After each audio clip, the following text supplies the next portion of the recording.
தமிழ்நாடு உணவுத்துறை அமைச்சர் ஐயா வெங்கட்ரமணன் அவர்கள் ஒரு இடத்துக்கு ஆய்வுக்கு போறாரு, நேரடி நெல் கொள்முதல் நிலையத்துக்கு. அங்க பத்திரிகையாளர் கேட்கறாங்க, விவசாயிகள் பல்வேறு கட்ட போராட்டங்கள் நடத்திட்டு பயிர் கடனை தள்ளுபடி பண்ணும் அப்படின்னு சொல்லிட்டு ஒவ்வொரு பல்வேறு கட்ட போராட்டங்கள் வந்து பல மாவட்டத்தில் நடந்துகிட்டு இருக்கு. விவசாயிகள் பண்ணிட்டு இருக்காங்க, அதை எப்படி பாக்குறீங்க? அதுக்கு ஒரு பதில் சொல்றாரு. நம்ம எல்லாரும் சொல்றோம், நான் பேப்பரை பார்க்குறேன், மக்களை சந்திக்கிறேன். 4 நாளாக இந்த எல்லா டெல்டா மாவட்டம் எல்லா பக்கம் தான் சுற்றுப்பயணம் பண்ணுறேன். எல்லா துறை மக்களும் கவனிக்கிறேன். ஹல்லிங் பண்ணுற மில் ஓனர்ஸ்லேருந்து கூலி தொழிலாளர் வரைக்கும் எல்லாத்தையும் பார்க்குறேன். போராட்டம் கண்ணுக்கு தெரிஞ்சு இல்லை, இந்த ஆட்சியில் போராட்டங்கள் கிடையாது. நான் எல்லா ஊருக்கும் போகிறேன், ஆய்வு பண்ணுறேன், போராட்டத்தை நான் எங்கேயுமே பார்க்கலையே அப்படின்னு சொல்கிறேன். அவர் என்ன பண்ணியிருக்காருன்னு பார்த்தீங்கன்னா, தாவேக்கா அப்படிங்கிற ஒரு கண்ணாடி, இப்படி நான் போடுறேன் பார்த்தீங்களா, தாவேக்கா அப்படிங்கிற ஒரு கண்ணாடியை போட்டு பார்த்துட்ருக்கார். அவர் ஒரு சாதாரண ஒரு அமைச்சராக இருந்திருந்தாருன்னா தினசரி செய்தித்தாளில் எல்லா தொலைக்காட்சி ஊடகங்களில் பூரா விவசாயிகள் வாக்குறுதி அளித்தபடி கடனை தள்ளுபடி பண்ணுங்கன்னு ரோட்டில் கடந்து உருள்றாங்க, புரடுறாங்க. ஜூன் 1ஆம் தேதி பார்த்தீங்கன்னா 30க்கும் மேற்பட்ட மாடல் போராட்டம் நடந்திருக்குது. வர 24ஆம் தேதியிலேருந்து காலகட்ட உண்ணாவிரத போராட்டத்தை விவசாயிகள் நாம் எல்லாரும் தொடங்க இருக்கிறோம். இவர் போராட்டமே எனக்கு கண்ணுக்கு தெரியலையே, நான் தேடிய வரைக்கும் எங்கும் கிடைக்கவே இல்லை அப்படின்னு சொல்கிறாரு.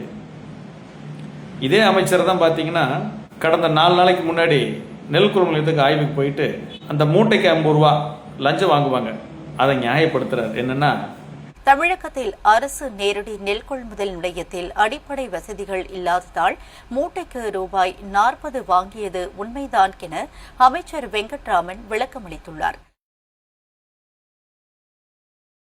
இதே 50 ரூபாயை நான் ஆட்சிக்கு வந்தால் ஒழிப்பேன்னு சொல்லி முதல்வர் விஜய் பேசினார். ஆட்சிக்கு வந்ததுக்கு அப்புறம் என்ன பேசுறாங்க, 50 ரூபா லஞ்ச பிச்சை எடுக்கிறதை நியாயப்படுத்தி பேசுகிறார். இதே அரசு நெல் கொள்முதலுக்கு NCCF அப்படிங்கிற நிறுவனம், தனியார் நிறுவனத்தை கொள்முதலுக்கு அனுமதிச்சு 411 கோடி பணம் 3 மாசமா வராமல் இருக்குது. திருநெல்வேலி மாவட்டத்தில் பார்த்தீங்கன்னா 83 கோடி, திருவண்ணாமலை மாவட்டத்தில் 237 கோடி, செங்கல்பட்டு மாவட்டத்தில் 10.25 கோடி, இப்படி 7 மாவட்டங்களில் 411 கோடி பணம் வாங்கி தர முடியாமல் இருக்குது. அதை வாங்கி கொடுங்கன்னு சொல்லி தினசரி அவரோட உதவியாளர்கிட்ட நான் பேசுகிறேன். ஆனால் அதை பற்றி எந்த நடவடிக்கையும் இல்லை.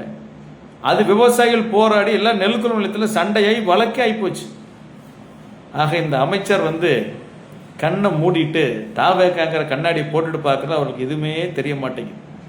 ஆக அமைச்சர் அவர்களே, தயவு செஞ்சு தாவேக்கா அமைச்சர் அரசுங்கிற கண்ணாடியை கழிட்டு ஒரு நியாயமாக நடுநிலைமையான ஒரு மனிதராக நீங்கள் ஒரு ஆடிட்டர் வேறு படிச்சிருக்கிறீங்க. ஆக நீங்கள் தயவு செஞ்சு அதில் பார்க்கும்போது தான் விவசாயியோட கஷ்டம் தெரியும். எங்க போய் 50 ரூபா வாங்குறத நியாயப்படுத்துங்களா? வெக்கமல்ல உங்களுக்கு? அந்த NCCF கிட்ட 411 கோடி பணத்தை வாங்கி கொடுக்க முடியல, உங்களுக்கு வெக்கமல்ல? நீங்கள் அமைச்சராகி நீங்கள் உங்கள் ப்ரோக்ராம் லிஸ்ட்டில் உங்கள் வெப்சைட்டில் போட்டு ஃபேஸ்புக்கில் போட்டுட்டு நான் இங்கே ஆய்வுக்கு போகிறேன்னு சொல்லிட்டு போங்க, விவசாயிகள் வராமல் இருக்கிறாங்களான்னு அப்படியே ரகசியமாக போகிறது, ஆய்வு பண்ணுற மாதிரி பண்ணுறது, ஒரு பேட்டி கொடுக்குறது, பிரஸ்காரில் வர சொல்லி வந்துடுறது, உள்ளூரில் இருக்கிற MLAவுக்கும் சொல்கிறதில்ல, மாவட்ட ஆட்சியருக்கும் சொல்கிறதில்ல, விவசாயிகளுக்கும் சொல்கிறதில்ல. விவசாயிகளுக்கு தெரிஞ்சால் தானே அமைச்சர் வர்றாருன்னு வந்து ரவுண்டு கிட்டி நிற்பாங்க, கேட்பாங்க. ஆக பூனை கண்ணை மூடிட்டா உலகம் இருண்டு போயிடாதுங்க சாமி. விவசாயிகளுக்கு கொடுத்த வாக்குறுதியை முதல்வர்கள் நிறைவேற்ற சொல்லுங்க.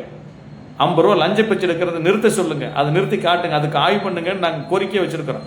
டாஸ்மாகில் போய் ஆய்வு பண்ணுறீங்க, மருத்துவமனையில் போய் கட்சிக்காரங்க ஒரு ஆய்வு பண்ணுறாங்க. எல்லா நெல் கொள்முதல் நிலையத்திலும் உங்கள் MLAக்களும் ஒன்றிய செயலாளர், மாவட்ட செயலாளர், வட்ட செயலாளர், ஏன் அமைச்சர்கள் பூரா போய் ஆய்வு பண்ணுங்க. எதுக்கே விவசாயிட்டு 50 ரூபா வாங்குறீங்கன்னு அதை பண்ண மாட்டீங்க. ஆனால் நியாயப்படுத்துவீங்க. 411 கோடி NCCFல பணம் வராமல் கிடக்குது, அதையும் நீங்கள் கண்டுப்பார் இல்லை. எனவே அமைச்சர், உணவுத்துறை அமைச்சர் தெரிவித்த இந்த கருத்துக்கு தமிழக விவசாயிகள் பாதுகாப்பு சங்கத்தின் சில நான் வன்மையான கண்டனத்தை தெரிவித்துக் கொள்கிறேன்.